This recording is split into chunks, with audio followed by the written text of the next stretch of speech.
Hello, everyone, and welcome to a new episode of A New Go of New Home Sales. I'm Anya Chrysanthemum. John Lee. And today we're talking about data. So last week we talked about content. So data and content go hand in hand. So let's take a look at the flip side of content, which is data. So John, take it away.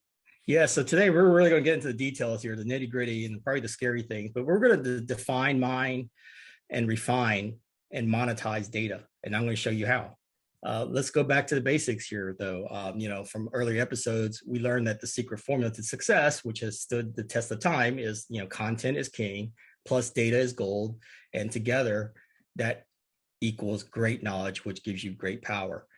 And if you were to break this out again from the early episode between the right and left brain side, traditionally, content has been the purview of marketing, which is more the creative right brain sided. And their main focus is on, maybe the form and function combination. On the data aspect of it, it's more the left brain side. It's more the analytical, more the techie side, but it's really focused on the function aspect. But we know that we need to put content and data together, basically our right and left brains together to make the whole brain, which is the evolution into martech, which we talked about earlier. So martech brings marketing and tech together, and that's the combination of form and function. So that's been a proven strategy, whether you know it or not, for a long time. This is where the problem begins, as the whole world is going online, and you know how e-commerce has taken over all the industries except ours. E-commerce changes everything. Now, as usual, the secret formula still applies, so you didn't waste your time listening to that. Content is still king, data is still gold, and together, knowledge is great power. But in the online world, you need to have interactive content. You need great engagement. And people have probably a 2-second attention span, and they're going to literally move on and swipe up. So we need to have interactive content. Now, the data, because we're trying to help them buy online, is very important because we need to capture that online shopping data, not just on what they're looking at, but how they're interacting with it. And then together, that combination of content data cannot be done 24/7 by a human brain anymore. It needs to be done by an AI brain, if you want to call it. An AI is artificial intelligence. You couldn't pay anyone enough money to stay up 24/7 to analyze billions of bytes of data as they go back and forth and be able to interact with it. So we need AI as a virtual assistant. So in summary, basically, traditional marketing just doesn't connect with today's online buyers. I mean, the days when you're handing out brochures and you got to meet the person face to face, you can talk about the content. Your data is what's captured in your mind from that interaction, maybe jotted down some notes and all that. That's just not happening anymore because people are disconnecting from you personally, and especially with COVID accelerating that. So they're doing more and more online in the middle of the night without you knowing what's going on. So taking a traditional marketing approach will not effectively move people down the new omni-channel e-commerce sales funnels. It almost benefits marketers to keep customers online for as long as possible, because the longer we keep them online, the more data we're actually collecting, as opposed to them coming into the sales center, interacting with the salesperson, and then we don't see, it's almost like a blind spot, right? Because then the salesperson puts that into CRM, and that's where the human work comes in. We're trying to figure out from CRM, from notes, who's actually a good prospect. And in our opinion, who's a good prospect could be very different based on AI's opinion, who's a good prospect. And as long as we train AI with great data, then they should be the better judge of the better prospect. I mean, we've all spent time running around with the prospect that took up hours and hours of our time thinking that they're great because they're asking all these questions, and they end up not buying. And then the person who didn't ask any questions are the one and ends up buying. So I think that's where AI is going to be the superpower of AI, is to give us those hidden connections that our human brain can't. Exactly. Not only just the billions of bytes of data, but also the AI sees the whole marketplace. So it knows that you're fumbling around through some things that other people have fumbled through before, and they can deliver the right product and recommendations to where you are in the sales funnel and what they think that you probably would like based on your predecessors and based on the actions that you have engaged with online.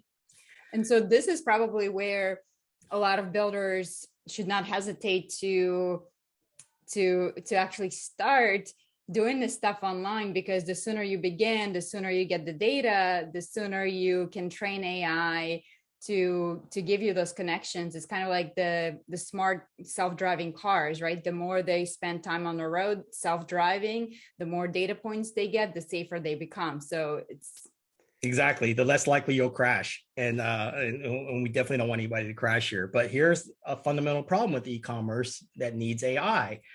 I mean, AI isn't something you just snap your finger and it just happens. I mean, frankly, AI is dumb without data. I mean, it's just a big hole in the cloud AI brain. It doesn't matter how great your software and your programming and your data science is. Without the data, it's dumb. It's kind of like your smartphone. Your smartphone is so smart, but if it doesn't have any power, it's dead on arrival. It's just a paperweight. Now, on the flip side, conversely, 24/7 online omni-channel data, terabytes of data from all over the place is just overwhelming without AI. The AI processes all that stuff because the human brain cannot physically process that and not just show what it wants to do, but react to what the buyers are doing. But together, AI and data can make your e-commerce data much more meaningful and practical while enabling some of these marketing automation ideas that we just discussed. So basically, online shopping data powers the AI for e-commerce. Now, how does this data and AI come together? You can't just snap your finger and that happens either. So what happens is you need software, and particularly apps, where there's native apps and web apps. And I can explain the difference in another session, but basically apps automate the whole marketing process. And just as a reference between past and future, PreApp, the traditional marketing approach, you had to manually create generic static content. That manual process is very time consuming, very costly, and it's not very personalized. It's not personalized at all.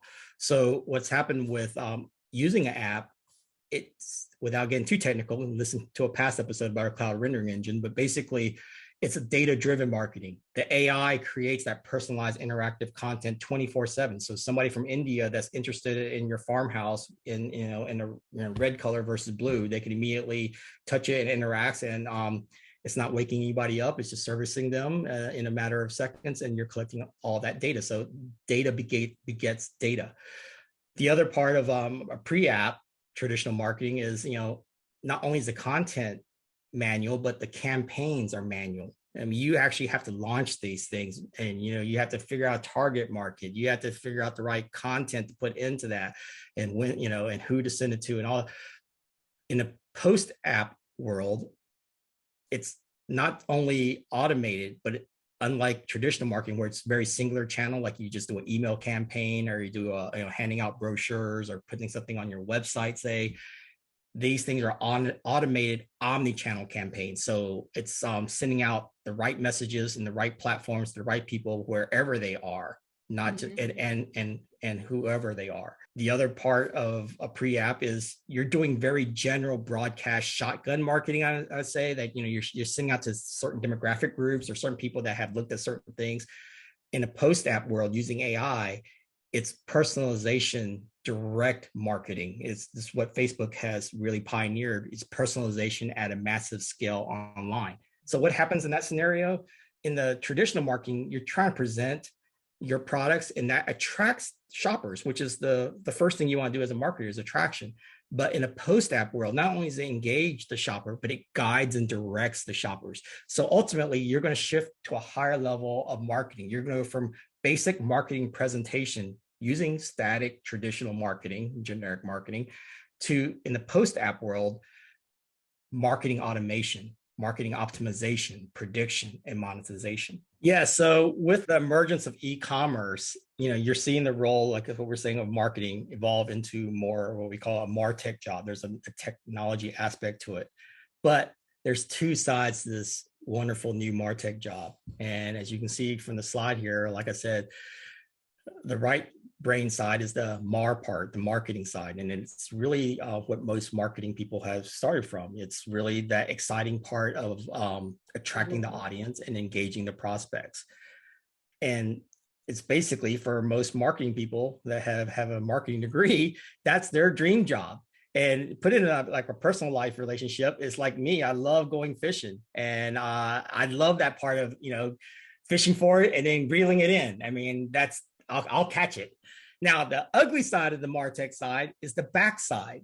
A lot of people aren't necessarily marketing, creative, and tech savvy. And that tech savvy aspect of it brings in all that analytical reports and reading charts and graphs. And to some people, that's their nightmare job. It's not their dream job. Now, fortunately for me, my wife loves to cook, and she actually enjoys cleaning. I wouldn't say enjoy it, but she doesn't fight about it. So when I catch it, she's happy to clean it, cook it, serve it, and then clean up the kitchen afterwards. And she actually doesn't like to go on the ocean because she gets seasick. So for us, our jobs come together, and we're able to catch the food and be able to eat it. Now, marketing people, unfortunately, you may not have that technical assistance, so you have to learn that. But there is a solution. You don't necessarily have to have a physical person be that tech solution. With AI and some of the new software applications out there, it can make your dream job good front and back. The robots are not going to take our jobs. It's why are we doing robots' jobs? Exactly. Right? And I think this is where data analysis for most creatives, for most marketing people, it's always been the least favorite part of the job, the nightmare. But that's where you actually analyze whether or not the campaign worked or was effective. So now with AI doing analysis for you and presenting it on a silver platter in a way that it's easy to understand. Yes, technology can be a friend, not a foe. So let's get even deeper here. Okay. How do we create data-driven engagement using AI? Now, we're still focusing on the marketing job, which is really about attracting and engaging your audience. Now, that engagement part traditionally has been the job of the salesperson until it started moving online, because before they had to come to the sales center and they meet the salesperson. But now, as the marketing person is creating that engagement, unfortunately, they're not the greatest salespeople, and they're not available 24/7, especially with online shopping. So, there's a little trick from the kitchen that my wife taught me about creating bread, and we're all here in the sense to make bread for our company, using a sourdough starter, the yeast. And I'm not an expert on this, but basically she actually got a yeast starter, a sourdough starter from my sister, and it's been great. And so it's been kind of tested. And so what happens is she just puts a little bit of water, a little bit of flour, and then she says when she kneads it a little bit with her hands and everything, it pulls in the microbes from her hands and around the air, and it just enhances that content. So what does all this mean? Well, in a sense, this is where the marketing people, they can focus on the content to get the engagement started. But utilizing AI, it can take over from them and then and basically make that product for you. And here's how it happens through these steps. At the beginning, we have to start out with something. Even like when I go fishing, I have to throw out some bait to kind of chum the water a little bit. So what you need to do as marketing is focus on what you do best and what you love, which is creating that wonderful, great content. So you present a generic house and you add it to the database, which is the cloud. So it's all out there to be picked up. Customers are now attracted by, hey, I like the look of that movie there. And then check out that trailer. So what happens is the customer, they put in in the ideal sense of a match and notify approach, they put in a request for the types of houses they're looking for. So now the AI can deliver those generic representations of those homes, and it kind of matches them with the buyer. But now what's the beautiful thing is the buyer can now, mold and knead that general house by designing it the way they want to do it, adding the options, looking at the pricing. So they're able to not just accept and reject a match, but they're able to customize that match. And if they actually purchase that house, it feeds that AI back and says, hey, don't show that farmhouse with the red door, show it with the black door, because survey says people want the black door. So it enhances your starter yeast for the next batch of bread. It's almost like a virus that gets smarter and smarter. It's viral marketing. That that mutates itself, that like learns, okay, so we do this instead. And of it does it, 24/7 instantly. There's for you to go and try to capture that information, diagnose it, react to it, it could have already changed by then. One of the things that I learned from the start, though, you can't leave it out too long. After 3 or 4 days, it starts to turn to alcohol. You have to continue to feed it water and nourish it so it still is a living, fresh, enjoyable product. Here's where I'm going to get you into learning about data. So I'm going to define what data is and then the different data platforms that it resides on. Now, a lot of people don't understand that there's like 4 types of data. They probably understand those 3 parts of data, but in traditional marketing, there's the third-party data, second-party data, first-party data. And now with online shopping, you can actually go down to zero-party data, which is really where people want to go, because that is ground zero to how the customer wants you to service them. Third-party data, the higher the number, the worse the type of data. Unfortunately, and probably surprisingly, this is where actually most marketing people spend their most amount of time and money is on third-party data. If you look at our chart there, the things in red are not good. The things in darker green are really good. So on third-party data, you have an indirect relationship. And the other thing about as you go down this data channel, you're moving from product data to customer data. So as you go from third to second to first to zero, your focus is more about the customer, which is the way it should be, because as the customer becomes more engaged, it's setting them up to be picked up by the salesperson, okay, which is that interaction. But the third-party data, it's an indirect customer relationship, because partly is we don't have any personally identifiable information about this. This is all anonymous information that's collected often without consent from an external source. And it's also an aggregate amount of information, and it's kind of highly regulated. It's becoming more regulated with some of the privacy rules. It has very low accuracy and reliability, because you don't know, people just kind of stumble their way to your website. You don't know if they're your competitors. You don't know why they left, why they came in. So it's very low accuracy, and that's why there's a high bounce rate with that. It's shared with many companies. So one thing, it's not something that's specific to your company necessarily, or even your industry. Is pulling things that it's kind of seeing may be valuable, and frankly, you're the guinea pig for them. Because if nobody reacts to you because you have high bounce rate, well, unfortunately, you lost money, but it may help you the next time or help somebody else the next time. But yeah, it's examples like web analytics from Google Analytics. Now, builders naturally move to that, because when they cross the digital divide from print to websites which use browser technology, set themselves up for Google Analytics, because Google Analytics were the ones that brought them there, and it just indexed your web pages, your static web pages. But it provides information like gender, age, maybe with the location where you're looking from, maybe which website you looked at. But it doesn't identify who you are. It just says birds of a feather kind of flock together kind of thing. The second party data there, a lot of people don't really understand that. But if you go back to your old mailing list that you used to buy from reputable companies, that's an indirect customer relationship. You didn't get that information necessarily, but you kind of got it from someone else. You bought it from somebody else's first party data. One of the problems with that, particularly, especially if they still hand it to you on a CD or in a catalog, it's very hard to integrate with your systems unless you want to manually type all that stuff in there. You may have individual data, but you really have to do a lot of refining of it. It has a high accuracy and reliability, because these are people that have filled out surveys, or they filled out mortgage applications, things like that. But it may not be applicable to what you're actually trying to sell. The other part of it is it's only shared with trusted partners. So not everybody is privy to that. And if you are part of that, you probably have to pay a premium for that. So example of those is like a loan company selling data to a car dealership. You may capture information like website activities, social media profiles, and you get some customer feedback and surveys, things like that. It may not necessarily be the type of leads that you're looking for, and it's a high cost to operate and to even replicate. First party data is what we kind of covet here. Is we want that direct customer relationship. And the other thing about first party data is you collected that from the customer with consent. And privacy and consent is very important. And you want people that give you consent, because other people are probably actually interested in your product. the good thing about this is that the data belongs to you. You collected it, you hold it, you deserve it, and you can hold it proprietary in a sense.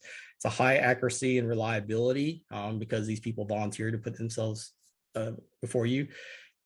It shares information like, maybe your purchasing activity, your contact information, like your email, your phone number, maybe even like your customer support history. This is where some CRMs start to come into play here. So that CRMs really love and covet first party data. So what's this zero party data stuff? Zero party data is really emerging just in the last 2 or 3 years by Gartner Research, actually, which is a big tech research firm.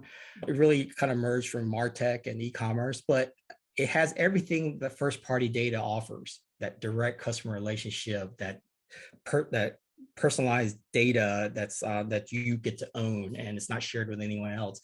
But the big difference is that not only do you get to collect it with consent, but hard to believe, the shoppers actually want you to help them. They actually want you to provide a concierge service. So they're not only just giving you their personal contact information, they're kind of telling you not just who I am, but what I want and what I desire and what I like. And those kind of things are gathered through examples like quizzes, like whether it's a match.com or, your Netflix settings or your Uber profiles and things like that, so that the seller, in this case, the builder, can better service the buyer, not just in the product, but the whole shopping experience. Mm-hmm. And those types of things is going to be, if you can get to that, that is kind of the holy grail, because it's a win-win. The buyers want you to be their partner. They want you to be their consultant. They trust you. They're sharing their lives and their livelihoods with you. So would it be an example of I know there's a lot of customized vitamin companies that have emerged. So you go perfectly prescribed for your situation. Yep. So you answer a few questions about your diet, about your lifestyle, and they'll recommend a pack of vitamins that you take every single day. So would that be? Exactly. Zero party data is really valuable and critical and valued for things that are very consultative, complex purchases that have huge impacts on your life. Such as new home? Yes. Yeah, just like a new home, or it could be I'm finding the perfect date, or even for some people just to find the right movie. So the difference between the first and zero here in sense is that if I went to a vitamin company's website and I just bought whatever generic pack that they're recommending, they would be collecting first party data from that. But if I took the quiz to get a personalized recommendation, now it becomes zero party data. Is that right? Yes, because you're actually sharing probably your personal medical conditions. Yeah, you probably don't just want to say, well, I want something that makes me helps me grow. You probably had said, well, I'm diabetic, have these and so it would now respond in a more personalized, consultative way, and maybe even not just prescribe the medicine in that situation, but maybe even curate that dosage and that mix to be perfect for you, which is exactly what's happening with new homes. It's not just finding that house, it's finding that community, it's finding that perfect lot, it's finding that perfect lifestyle. And perfect set of options. So obviously, as an industry, we're moving more and more away from that third-party data towards zero-party data is the goal. Yes, that's the goal. But here's where the data platform could be your inhibitor. I mean, if you're still using static websites, you're not going to get that engagement. You're not going to get that personalization. Even if the people are willing to fill out a quiz, you couldn't deliver them anything because your content is static. Everybody should take the same medicine. So it's like, that's not the kind of generic prescription that we want. And partly is because, and this is what the platforms that lives on, the third-party data lives on what is called a data management platform, DMP.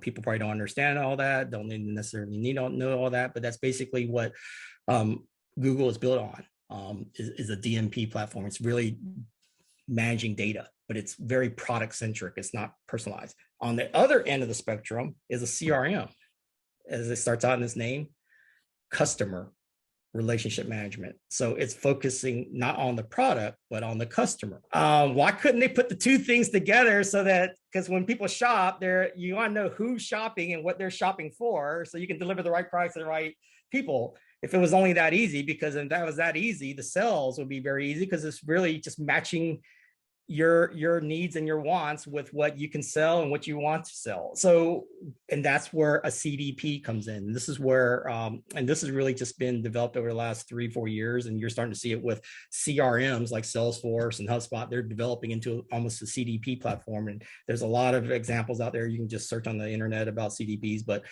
basically that's where you can bring those two data sets of product and customer together so that you can interact with people online as they're shopping online. Because it was okay to have product and customer separately when they were brought offline and you and the person intercepted them to fill in the difference. But if people are doing this more and more online, that product and customer needs to be moved to the top of the funnel and done in a DIY way online. Data platforms here, again, we want to stay focused on the main missions for marketing. Is, again, number one, attract your audience. Number two, engage your prospects. No sense attracting a whole bunch of bad leads and wasting your money. E-commerce really needs CDPs, customer data platforms. And one thing is, from this chart, I just want you to understand, CRM plus a DMP does not equal a CDP. CDP kind of overlaps both the CRM and the DMP. Like I said, both the customer and the product side, but it doesn't replace any one of them. Okay. And if you look at our chart here, traditionally the DMPs, because they're focused on maybe the websites and attracting the audience, they're more the product centric side. It's really relating to advertising. It's attracting the audience. The CRM side is further down the sales funnel. It's really about engagement. Used to be personal engagement offline, but now it's more and more online. That's why you have online sales consultants, OSCs, that come into the picture. But it's really about engaging the prospects, building their relationship. One thing, as we mentioned with the DMPs, there's no customer PII, personally identifiable information. It uses cookies, but now the cookies are crumbling because Google's going to remove cookies from this. So whatever was kind of blind before, it's going to be blind without a walking cane. So they're transitioning to a new platform called cohort analysis, which is a whole nother explanation. But if you want to look that up, cohort analysis it's basically looking at things that move together in groupings, and it's a different way. Without explaining in detail, it's looking at mass movements versus like cookies of where you went to. Mm-hmm. And they basically use cookies with IP addresses, which were tied again to your websites. And that's not going to work when you're on an app or in your sales center, or if you're on a marketplace portal. And sometimes it captures device information. But again, it's all third-party data. The other part of it too is the data is not stored in your place, but it's not even stored permanently. It's temporary storage. So every 90 days is like, cleaned and refreshed in a sense. On the CRM side, by the way, the DMP side is mainly managed by the marketing people. That's why marketing people usually do the Google Analytics. Mm-hmm. Again, it doesn't give you any personalized information. On the CRM side, which is typically managed by the salespeople, because it's traditionally been on the engagement side, that integrates all these different omni-channel customer data sources. And one of the weaknesses, though, is that it requires a lot of manual entry of sales and customer interaction data. Mm-hmm. Some things are being fed, but by and large, a lot of things are being input, whether it's from these shoebox carts that you referenced earlier, or phone calls and things like that you had to type in. So it's not a 24/7 automated process by any means. You get a lot of individual information, but you don't know much about the product. Yes. You can't design the product. Yeah, that's the biggest. CRM information is only as good as what you put into it. And as we know, salespeople are not exactly greatest at using CRMs. I think that is still the biggest challenge for most sales managers, is to get their salespeople to use CRM and actually document. And then you're so right, even if you document hey, I had a conversation with Mrs. Smith and she said this, but I really don't see what she did on the website. And I can't see that Mrs. Smith really likes that house with the blue shutters. Yeah, so a lot of people may say, well, why don't you just try to merge the DMP information with the CRM side? One, Google controls all that, and they already have enough privacy issues. And Apple's also doing some of those things, and Facebook, and Apple's blocking. Apple's blocking Facebook from some privacy information as well, because DMPs are third-party data. Connecting that with a CRM will probably even open up more data privacy issues. So that's probably not going to happen. Plus, most people are not going to be able to stitch that together. Even if you use Google Data Studio, you still cannot turn footprints into fingerprints because you don't even know who the footprints are. What CDPs do, it integrates these omni-channel customer data. It's very similar to like the CRM, but it helps also automate the customer online shopping data collection. As people are interacting with it as they're shopping, it collects all that stuff. And the nice thing about a CDP is it captures first, second, and third-party data, as well as zero-party data, and it stores that data. So it's proprietary to you, and you can utilize it to not just identify who the person is, because now you get their fingerprints instead of just their footprints, but you can also see what they've designed, which houses they picked, and how they designed it. And that is also, and we've created that with our Insights product so that you can see, who has shopped what. And what happens is you have an individual sales funnel and basically online sales journey for each lead that you add. So you drill down each one, kind of like a CRM, but you actually see what they're doing online shopping versus interviewing them. Mm-hmm. It's like you're creating that curated custom experience for each customer that goes down the funnel, which would be humanly impossible as a marketer to figure this out. But so it's almost like thinking about trigger events, right? If somebody arrives at this, then it automatically sends that. Exactly. But it's customized specifically too. Exactly. That's where marketing automation comes into. The AI is looking at those, like you're saying, trigger events. So if somebody does X, it does Y, and it delivers Y using the complexity for us versus like an Amazon or a movie or Netflix is that they can just deliver that generic product in a personalized way. We actually deliver generic product that they can then personalize, customize. So that's one of the things I have in this graph here is that CDP overlaps the CRM and DMP, but it improves that customer experience online, which is something that neither the CRM or the DMP can do because it's not tied to an online experience. It's more of a collection of what has happened, not a reaction to it. This is where it's going to make dollars and cents because the CDP, like I said, is a customer data platform, but I'm going to show you here how it mines, refines, and monetizes e-commerce data into AI gold. And I know it's a lot of jargon here, but basically it takes all those bits and bytes and it goes through this process of data processing and refinement, just like you would with gold. It collects all this data from all these omni-channel sources, right? It does that pretty much in real time. So, what's the point of trying to talk to someone after they've already left your store? Mm-hmm. You've lost them.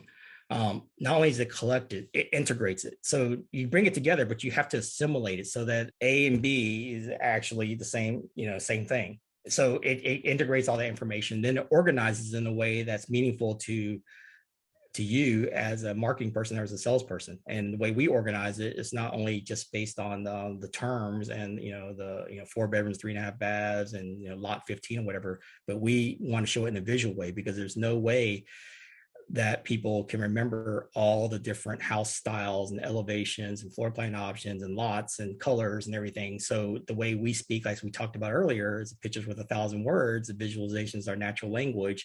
Oh, I see what they're talking about. Oh, I always knew that greenhouse was very popular. Now I can see it. Not only does it organize it, but it unifies it all together in a way. It's kind of like bringing your whole army together so it can focus on how to interact with those trigger events. So that's where the last part is activation. After it unifies all that data and says, okay, for this, you do that. And for that, you do this. Then as it ties into the buyer's online shopping activity, it activates those trigger events to serve the right personalized message and content to where they are in the shopping funnel. And at some point there, it may say, hey, look, Anya, I think we got to the point where it would be great for you to talk to Becky, because Becky here, she is our expert and she can give you a personal tour when you get there. She already has all your information. So it's a great handoff from the virtual world, the online world, to the real world. I'm going to try to show you visually here and try to do a play-by-play for those of you who are listening to how this visually works, because there's a lot of data systems out there and a lot of data that's flowing. Basically, data-driven visualization is the key to connecting today's online buyers for new homes. And there's a front end and a back end. Obviously the front end is what the buyer sees, and that's at the top of this chart. And the front end aspects are usually the marketing channels, websites, social, email, portals, even like sell centers, design studios, self-guided tour apps. There's even sales apps like Novi Homes. And so depending on where you are in the sales journey and who you're interacting with, and where you're still online or offline, there are different, even when you're offline in the real person, you're still using an online device to access that. You will have a different set of data that's delivered to you and different content that's delivered to you. And that's represented by our lovely buyer there on the top. But on the back end is where the seller, the builder systems are. And they have a ton of systems. They have everything from MLS, multiple listing services, from existing homes, to ERPs, enterprise resource planning, because they know how to build your house and what to build it with and how much it costs. And then BIMs, building information modeling, so they know how to build those houses. It's kind of a 3D CAD type of thing. All that's important data so that they build the right product. They also have these supporting systems, CRMs, customer relationship management. They have sales systems to transact. They have portal feeds from Zillow and newhomesource.com and realtor.com and all these other places that, because there's a whole marketplace out there. And they also have analytical systems where it's, like you're saying, Google Analytics and such, that they need to analyze what's going on. So there's a boatload of data that's going back and forth from front to back. So what makes us all work into our unique industry? Because we're a visual product. I mean, the buyer doesn't understand all this stuff. They just want to push a button and see what they want to see when they want to see it, and it has to be personalized to them. So we create this technology. It's a cloud rendering engine.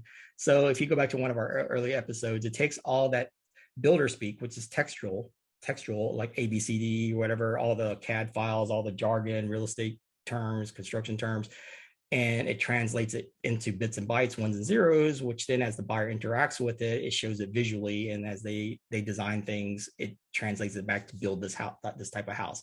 So that cloud rendering engine becomes the hub of this ecosystem of data systems, which they all speak digitally. They all speak in ones and zeros. We have to translate it visually from back end to front end and back.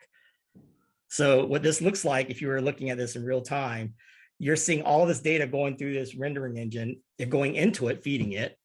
But as the buyer interacts, it's two ways. So it starts to go back the other direction, because as I responded to your email and I clicked on that and I went in and I designed my house, it now goes back and it feeds the ERP, it feeds the CRM and all these kind of things. So it needs to be two-way. And this is using APIs and webhooks, which we can have another discussion about.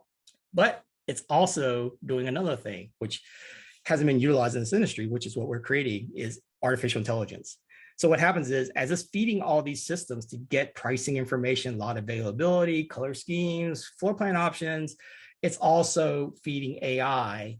And we call her AI, just to give her a name like Siri and Alexa, we call her Sophie because women are the biggest buyers of new homes, and at least have the biggest influence. So, and she's a sophisticated buyer today. So Sophie is taking all this data and it's creating data-driven visualizations and recommendations. So there's like a couple things going on. There's data creation and there's basically visualization dissemination. Let me just explain to you the value of all this data. This is what we call B2B to C, which, if you don't understand, B to B is business and C is consumer.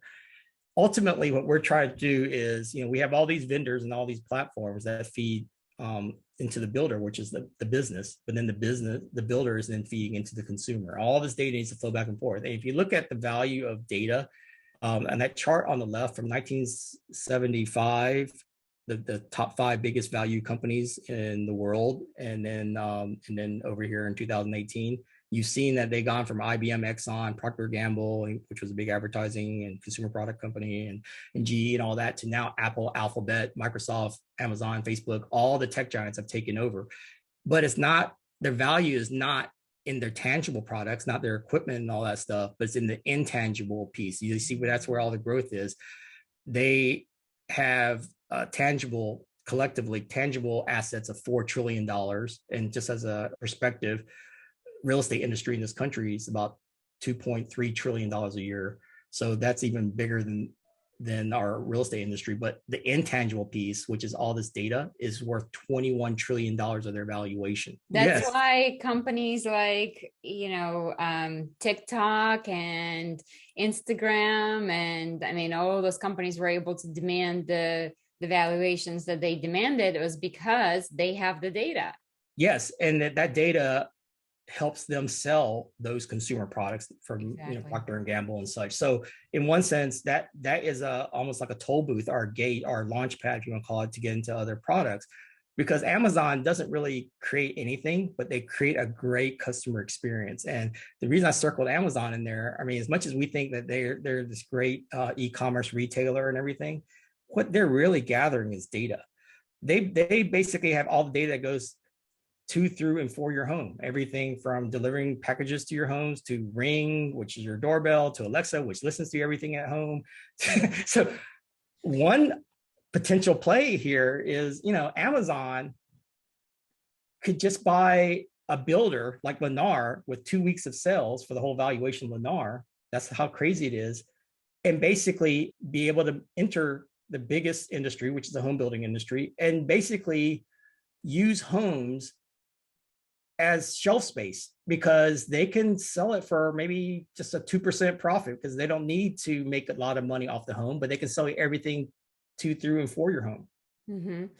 Yeah, this is where people think Facebook has your personal information. They know so much about you, but Amazon is even more powerful because they actually see what you buy. I mean, exactly. Now, they see where you live, what you buy, what you like, what you, how much you can spend. Yeah, I think Facebook is getting there now because they introduced online shopping. So like, especially with Instagram, you can shop many vendors right there on your device. And so they're going to have that data as well. Well, in one of our earlier episodes, I told you about the convergence of these tech giants, Google, Facebook, and Amazon. Basically, the search giants with the social giants, with the e-commerce giants, they're all going to have the same profiles. So you're going to have social commerce, e-commerce.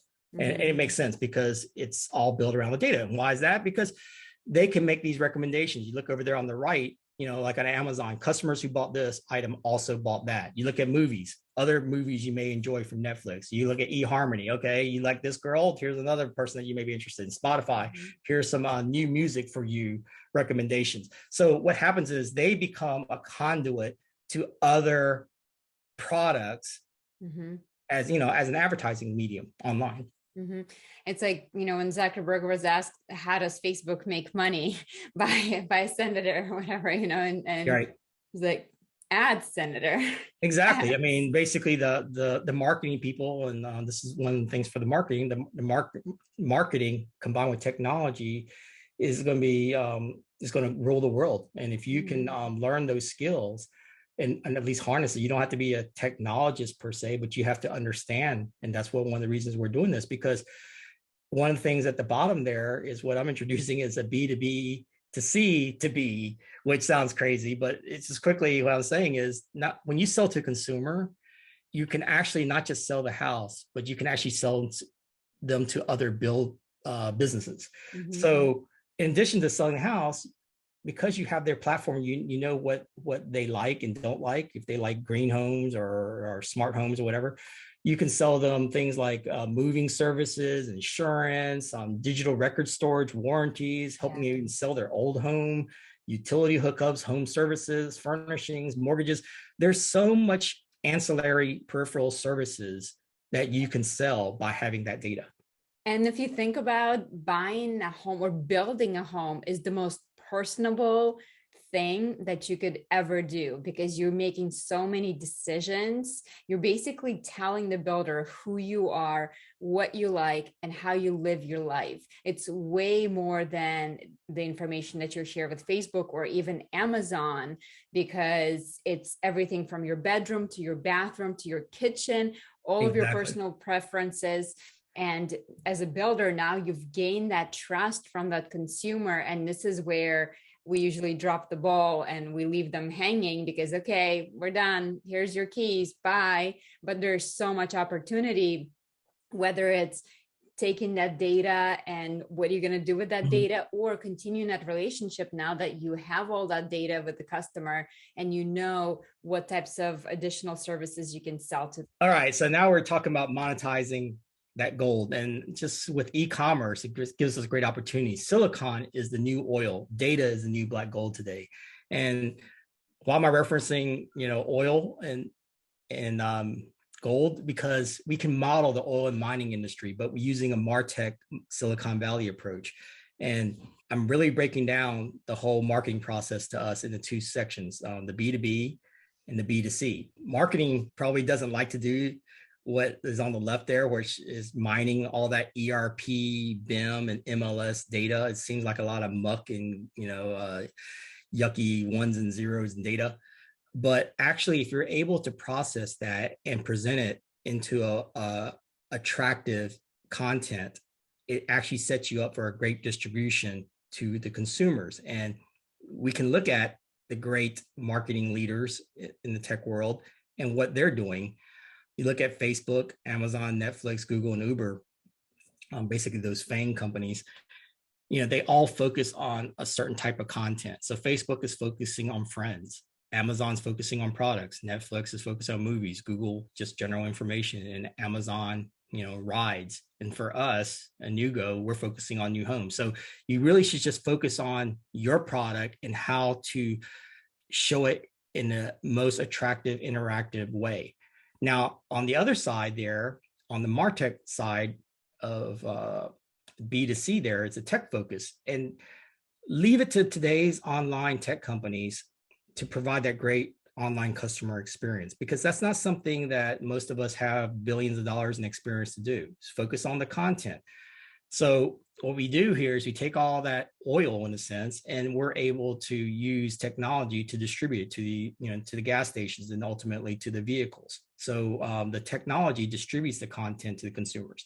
And so how do these tech giants conquer that distribution side? Facebook, they built a great social network. They use all their technology and even created their own programming framework, React.js, which we actually utilize for Anugo to provide that personalization at a massive scale online. Amazon obviously created their e-commerce engine with all their shopping carts, and Netflix has this omni-channel streaming technology. And Google, obviously is a leader in search engines, and Uber does a lot with the matching engine. And basically with Anugo, what we're trying to do is seems a little audacious, but we have to incorporate all those things above, plus a rendering engine, because our products don't exist. And that not only do they not exist, but they have to be able to be customized by the consumer. But bringing the B2B and the B2C together and let the marketing focus on the content and let the tech focus on distribution is probably the great e-commerce solution. Yeah, it's definitely a big challenge ahead, because buying a new home, you are incorporating all of those, the friends, the social, the product side. Matching. Yeah. So, but it's all possible. We're actually at a perfect storm of opportunities. And I just want to tell you that it's happened before. Again, with these FANG stocks on the left, it sounds so scary, but these unicorns are FANGs in a sense. But it takes apps data-driven visualization to enable this higher level of marketing techniques. And this is where we kind of go back into the past for some of you guys that just joined us into this industry. What we're really trying to transform with apps is transform generic dumb, which has no data associated, dumb content, dumb static content into personalized, smart, interactive content. And let me tell you how our tech giants have approached this. Way back when we only had physical mediums like paper. This is how we did marketing. We call it presentation marketing. Go back to episode 3 or whatever. We talked about that. So each of these tech giants, they looked at each of these mediums. They said, what am I going to tackle? So Facebook looked like magazines. We used to look up magazines because we could see the celebrities in there and their checkout stands or whatever. Now you can check them out on your phone anywhere, and you can just follow whatever celebrity you want. So Facebook, conquered that magazine medium. Amazon, transform catalogs, does recommendations on top of just flipping pages and stuff. Netflix took old movie newspaper ads and posters and put them into trailers and promotions, online recommendations. And Google took the old letters that we used to send out and classifieds and yellow pages and all that stuff, and they made it all searchable. So for us in our industry, I've been here long enough to see all the brochures and the signs and the billboards and even the thumbnails on websites. And we need to transform that into these higher level of marketing. So what happened is when we went from the physical world and the physical mediums of paper primarily, and we crossed that digital divide, everyone, including the FANGs, all crossed over with that websites first. But that is just the first beachhead of conquering the online space. What we want to do is move to these higher level of marketing, like personalization, experiential, and predictive marketing. So what do these guys do? They all introduce apps. Okay. Facebook, the way they make it personalized, you have your own Facebook page. For us, we create our own My Home page. So as you're buying a new home, you only see your homes. Okay. For Amazon, they have an Amazon shopping cart. For us, we have your own buy online, checkout. Netflix, they have their Netflix user account that they can access from anywhere and watch anywhere and start where they left off. Same with us, whatever channel you're shopping on, whether you're at the sales center and going to the website, going to a portal, going to an email campaign, you start where you left off. And Google, you not only can you search on there, but they have, your Chrome search tied to maybe your Gmail, so knows your personal preferences, and then documents that you can share with others and collaboratively do things. So with a Nugo, what we're trying to do is allow you to design online, have your home page and My Home page, and you can have even your favorites, because you're not just going to look at just one house and buy, you're going to compare it. On the experiential side, what they've conquered is, Facebook has made themselves the king of engagement in a sense. You can like things, you can comment, you can watch things, you can share it, you can get followers and things like that. Very engaging. Amazon has now click to order, wonderful experience there. Compare and reviews. Netflix, you can preview things. It's omni-channel. You can resume movies. That's a wonderful experience as well. And Google is fast. It's you can look at maps. You can collaborate. You can even go incognito if you don't want anybody to know what you're doing. So there's a lot of experiential customer experiences that they offer. And for us, what we're trying to do is allow you to collaboratively design the homes. You take virtual tours, resume your favorites, and look at referrals and buy online. But ultimately using data, this is where they really start to separate themselves from everyone else. Is you don't want to just look at content. You want relevant content. So Facebook knows that you like dogs instead of cats, and knows that you like this person more than that person or whatever. So it's going to show you the content that you want to see the way you want to see it. Amazon provides recommendations. It's not going to just recommend you wrong products. It doesn't, it just, you wouldn't go there anymore. It knows you probably better than you know yourself. Netflix, it knows what movies you like. It makes you those recommendations. People like you also like this. Google also looks at all your relevant searches. Now, it doesn't pass that information off to anyone else. That's why their weakness is unlike the other ones. It's not personalized. With the Nugo, what we want to do is take that arduous find process of finding a new home across thousands of builders, plans, communities, home sites, and just bring it into a match and notify like an Uber, and then give you recommendations based on your interactions. Yeah, it's a great visual. It really makes sense the way you've laid it out here, the progression, and how unfortunately everyone right now in home building is still stuck on that website phase. Exactly. That's what I'm trying to magnify or highlight here. We can only sit back after 15, 20 years at the presentation marketing level. The smarter people out there, and the ones that have the money, and there are a lot of builders that are going this direction, and prop tech money come into it, they are looking all the way up to the predictive side of it. Because if they can show themselves to be a great concierge virtual buyer's agent, buyers will naturally gravitate toward that because they're going to go down the path of least resistance and downhill, just like water. That is the true sales funnel. If you want to see a sales funnel, if people don't gravitate toward the bottom and you got to push them there, you probably have a problem. How does it all happen again with apps? And what kind of data are you talking about, John? Because I know it's very confusing. Well, PreApp, this is again where apps make all the difference. Not only is it bringing the people and the product shopping data together in a customer data platform, and it's very invaluable as we noted. PreApp, I always liken it to driving forward by looking at your rearview mirror. They're always looking at past analytics and what did we do last year in sales and who across the street did what or whatever. It actually requires a lot more analytics. And so you guys are always looking at yesterday's news and trying to react to the future.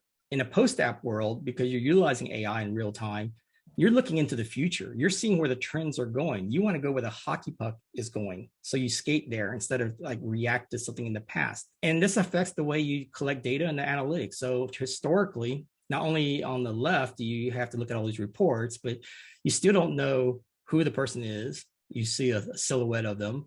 You still only see footprints. You see a lot of traffic walking all over your website. You just don't know whether they're lost or they're serious or they're confused or and then you don't know what products they're looking at because there's no design capability or whatever. On the app side over there, you see who the person is, you see the fingerprints because you see what they touch, you see the house they personally designed.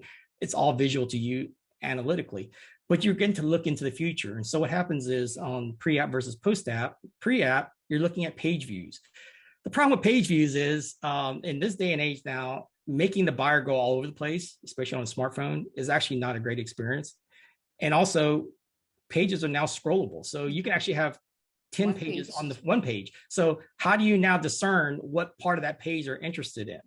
And how do they even find to get back to that after they've been all over the place? So it may make you feel good that you see all these footsteps all over the sand, but you never realize who was the person that actually walked to the beach and jumped in the water. I mean, you can't tell. So what we've done around, and also page views, every time you build a new website, every time I add a new page, it just adds more confusion to the mix.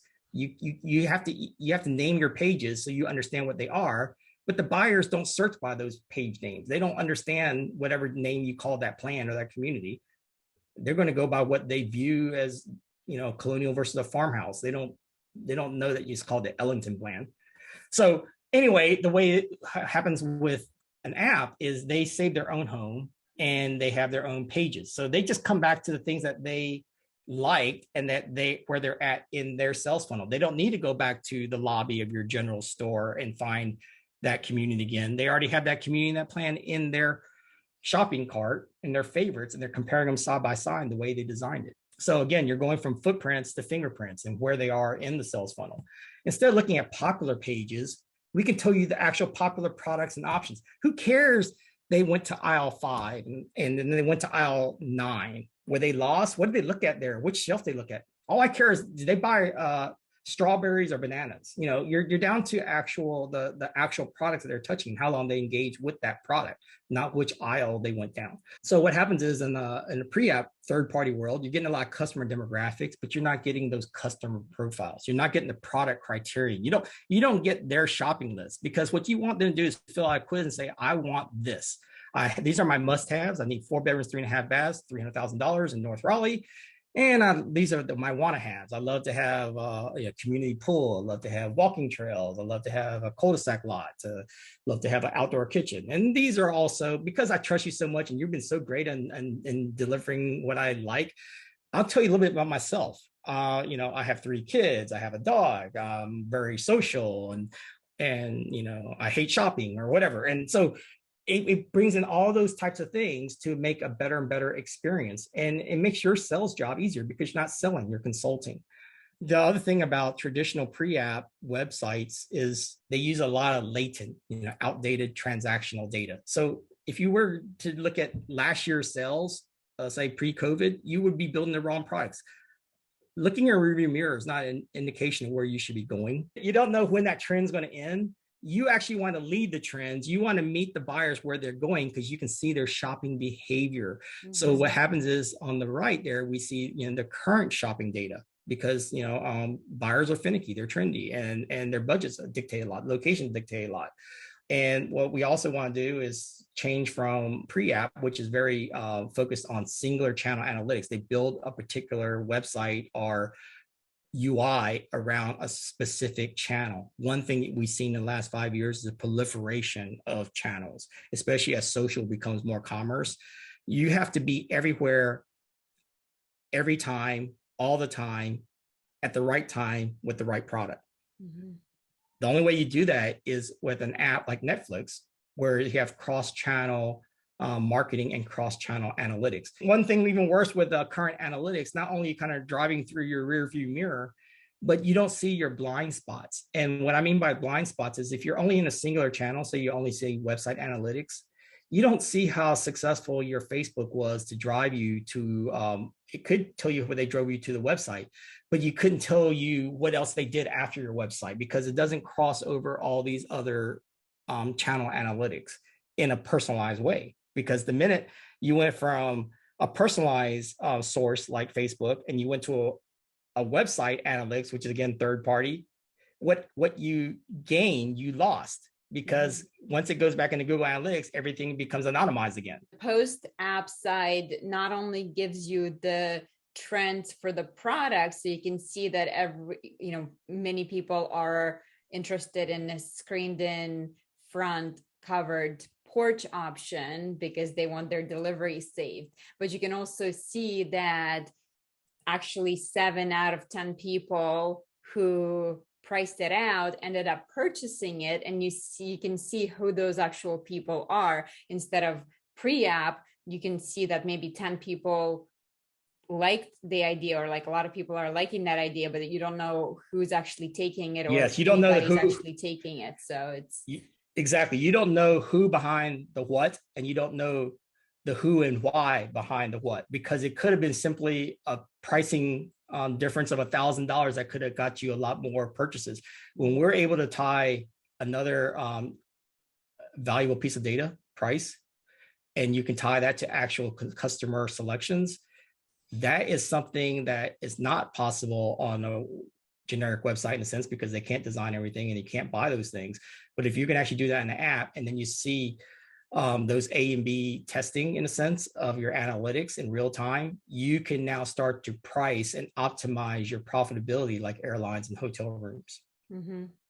That's like game changing. And that's a whole nother episode we can talk about. But one of the things on the analytics side with data is, PreApp, you're only doing textual analytics. You can only read so much before you just don't know anymore what you can't even comprehend anymore. What we want to do is obviously show you graphically, visually, what that color scheme looks like and what that lot looks like. And so what we also can do at a portal marketplace level, instead of just looking at your own individual analytics, just because you did better than you did last year, you don't know whether everyone else did even better than that. And what you're selling 3,000 square foot homes, everybody's selling 4,000 square foot homes or whatever. What we can actually do at a marketplace level, not only do we get a larger data set because we're attracting a larger audience and it's better population, but we can see market level analytics, and maybe in an anonymous way, but you may not realize that you're missing out on some great opportunities or higher pricing or profitability. And so what happens is, using our data with AI, instead of you as a marketer who hates reading reports, the AI guides you, just like it gives trigger events on the front end. On the back end, it will say, hey, look, these are the leads that have returned within 24 hours. These are the ones that you should follow up because they have a high engagement. Mm-hmm. These are the ones that have saved 3 favorites or whatever. So it screens the good, bad, and ugly leads, but it notifies you when you should react, as opposed to saying, hey, let me make that 3rd phone call because it's been 5 days and this is just part of my routine of a process as an OSC. I mean, that's not being responsive. That's just being like ritualistic. We can overcome all these confusing languages and terms and whatever, pictures worth 1,000 words. So that's one of the things that we can do with data that translates into visuals and also translates into great analytics. So wrapping this whole thing up, unless you want to say something else, Anya. Well, I was going to say, ultimately, this is going to be a win-win because it makes marketers and salespeople's job a lot easier. and it makes a better consumer experience because the consumers are driving the experience. Exactly. And just so that you're not scared off by the data, because I know a lot of marketing people are probably freaked out by that. And just want to show you that even this ad exec, John Bond, he's author and entrepreneur. He's basically saying, data will help marketing become, for us, personal and virtual buyers agents. But his quote is, ultimately, marketing will become a service to the consumer, not an unwanted imposition or intrusion. I'm just not going to just blast you with emails and campaigns and stuff. So we will view marketing as a concierge to deliver anything we desire with ease. We will be delivering experiences. And basically, he summarizes by saying the consumer will move from a passive recipient of marketing to becoming a partner in the kinds of marketing they receive, which is kind of like what you see with Netflix and Uber. I'm going to define what I want. You bring it to me, and you can throw in a few little advertisements about some of these services or whatever, but let me tell you what I want instead of you just shotgunning me with whatever you want. We're in such a complex industry with complex products, with complex tastes and regional tastes, and a lot of constraints, and whether it's budgets and locations and a plethora of options. How is a generic search engine ever going to resonate with that when even an expert real estate agent can't even do that easily? Yeah, this is going to be exciting time for new home sales because, again, we generate so much personal data, personal information. Reason why people buy new is they want personalization, and that's going to extend into marketing and help us sell more homes ultimately. So yeah, so let's end here. Thank you so much for joining. I hope that you are more clear on these concepts. I know it is confusing, so we do recommend watching it as a video as opposed to just listening. But we'll continue to educate you, and I promise to continue to ask all the dumb questions for you. Hey, they're very smart, but we're going to continue to build on them. We're going to break these down into other sessions. If you have any suggestions, I'm happy to entertain in more detail. All right. Well, we'll see you next week. Bye. Okay, bye.